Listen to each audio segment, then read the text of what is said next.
Hi guys, maggagawa kami ngayon ng calderetang corn beef. Tatry natin guys. Gamitin natin tong Pure Foods corn beef. At ito, nagayat na natin ang mga sahog. Meron pa tayong konting reno. At sisimutin natin tong peanut. Lagay din tayo ng konting dairy cream. And guys, gisa lang natin. Guys, lalagyan pa namin ng mushroom.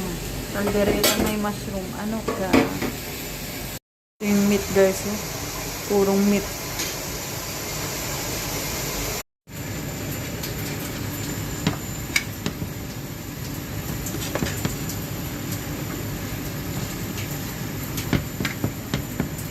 Yan guys, lalagyan na natin itong peanut. Guys, oh. Mapapadami na naman ang kanin. Ang kanin. Haluin lang natin.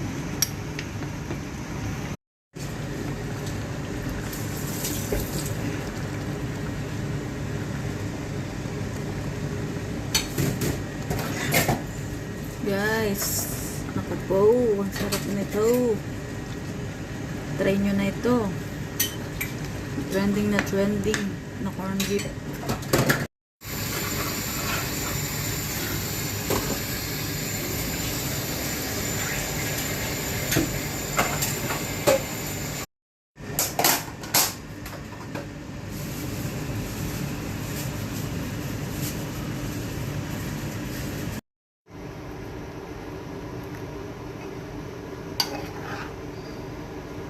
Sarap ang kain.